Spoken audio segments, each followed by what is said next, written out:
My name is Mark Perlmutter. I'm a hand surgeon in rural North Carolina. I did my hand surgery trauma fellowship at the University of Miami, which at that time was the busiest trauma center in the United States. I picked that institution for that purpose, to get exposure to trauma.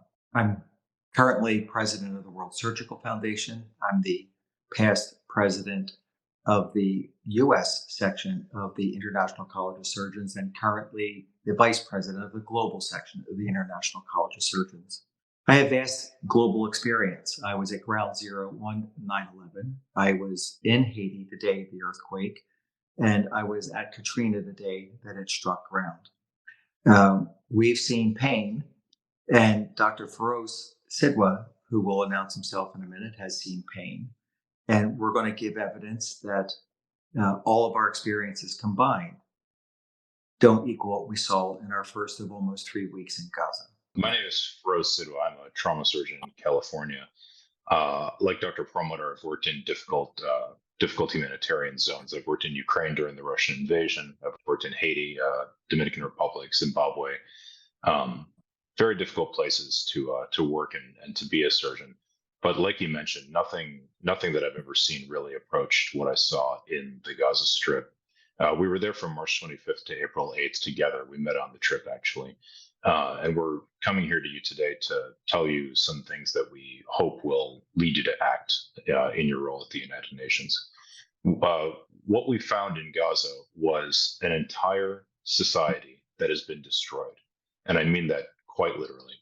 The food distribution and production facilities and capabilities of the society have quite literally been eliminated. Everyone we encountered in Gaza was malnourished. The healthcare workers, the children, the pregnant women, the newborns, literally every single human being that we encountered was malnourished.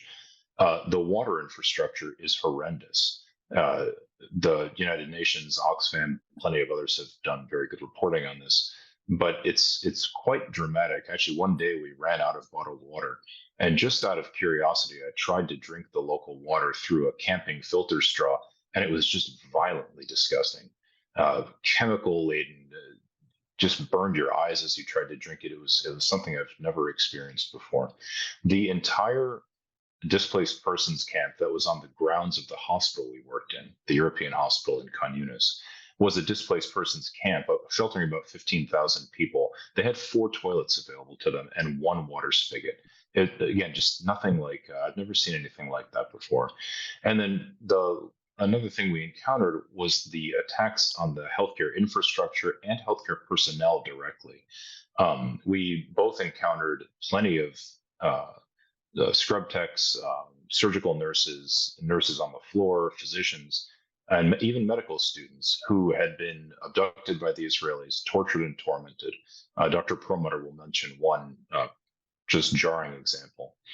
And the attacks on healthcare institutions by Israel are very well known, but maybe a little bit less known is the attacks on the people who actually make up a healthcare institution or a healthcare system. Constant threats to even at the level of departmental heads in hospitals, the head of the emergency room, the head of the operating room, constantly receiving threats from the Israelis to kill them, to kill their families on text message, which we saw them with our own eyes. Cutting off hospitals from water, from fuel, even from oxygen, the ability to produce oxygen in their generators. All sorts of really dastardly and just unconscionable attacks on healthcare. And incidentally, all of it funded by our own governments, which is why we feel so strongly that we need to speak to you and let you know what we saw. That's right. And I'll give an example of an attack on one specific healthcare worker that we personally dealt with, and it pulls at our heartstrings. But in reality, there's ubiquitous examples similar to the one that I'm going to give.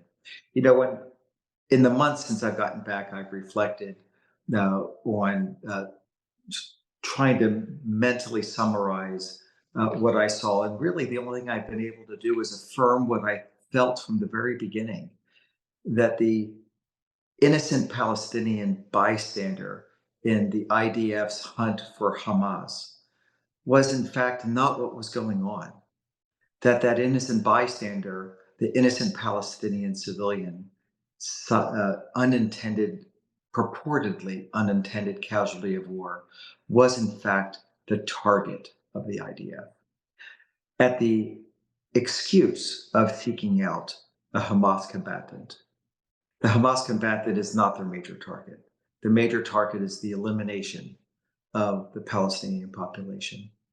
Um, Otherwise, the bombings would not have been concentrated at the time of iftar, the meal that broke the evening fast during Ramadan, where people were concentrated into dinner and prayer groups, where an indiscriminate American 2,000 or 500-pound bomb would have a greater effectiveness. And they honestly didn't care if they dropped them on collections of women or children. Indeed, during iftar, the meal that broke the fast during Ramadan, when people were highly concentrated into local prayer and dinner groups, the 2,000 and 500-pound bombs would selectively fall onto these groups so that the effectiveness of these indiscriminate bombs were highly enhanced.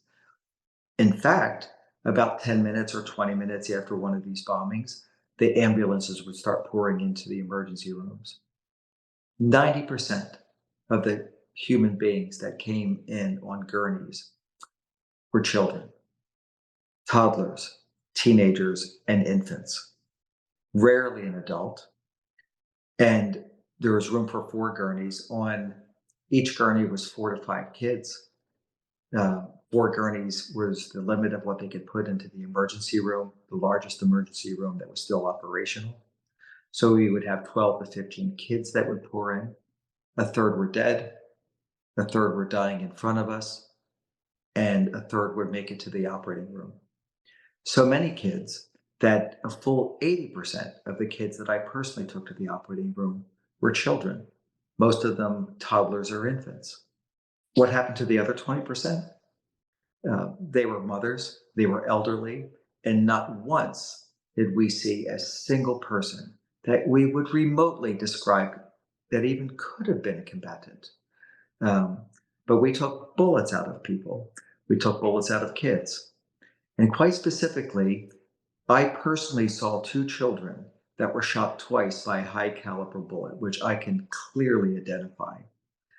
And both of these children, both boys, were shot dead center in their chest, right where I would put my stethoscope, and a second bullet right in front of the hole of their ear and their temple. From a different trajectory, one father felt his kid being pulled out of his arm and then looked for him, and 10 yards away was his son, and he watched him get shot the second time at a different angle when he was already on the ground. No child gets shot twice by a sniper by mistake. They were deliberately targeted. I myself also saw 13 children shot in the head who were not even including these 2, actually. It was quite surprising. The other targeted group that comprised the 20% that weren't children that I took were healthcare workers. A surprising number of specifically targeted healthcare workers, and their universal story was, I'm walking to work, and right before I got to the hospital grounds, I felt a burning pain rip through my shoulder, or right through my arm, or through my leg, or into my chest. Those that survived, we operated on. Often their nerves were severed, their blood vessels were severed, their arms are paralyzed forever. These wounds are devastating. Nobody who gets shot in an extremity with a high velocity bullet ever uses that arm again to any reasonable degree of functionality. One healthcare worker really comes to mind because his story really encompasses what I would define as an intentful genocide. There's a healthcare worker. He's in the operating room. He's closing an incision on another patient who was shot. He gets ordered by an Israeli soldier who barges into the operating room in an unsterile way, orders this nurse to abandon the patient, which the nurse ethically refuses to do. He immediately gets shot in his knee. His knee bones are blown across the room. He falls to the ground. They then operate on this. The team that's there eventually operates that almost immediately on when that other fellow was taken off of the operating room table. They operate on him. They fill his leg with a medical cement or glue that hardens plastic essentially to fill the huge void in his bone. And then they admit him to the hospital and he gets infected right away because there are no antibiotics. But on the second day, Israel comes and absconds with him, takes him to Israel, and puts him in a prison. Within that prison, where he stayed for 45 days, he was given a juice box either every day or every other day. He was blindfolded the whole time, handcuffed the whole time, received absolutely no medical care whatsoever. His wounds are now heavily infected. On the 45th day, after they acknowledged that he was not a Hamas fighter, or they wouldn't have let him go, they dropped him naked at the border where he crawled 3 kilometers. And as a going away present, they gave him a rifle butt to his right eye, blinding him. He gets picked up and brought to our hospital where he's in a coma. By the time we got to him, we saw him weeks after that. He was out of a coma, maybe months after that. We saw him out of a coma with bed sores on the back of his head, the back of his ears, the back of his shoulder blades, heels, butt, every place, um, because he can't move. Uh, this one patient typifies illegal imprisonment, starvation, torture, uh, the definition of genocide in one healthcare worker.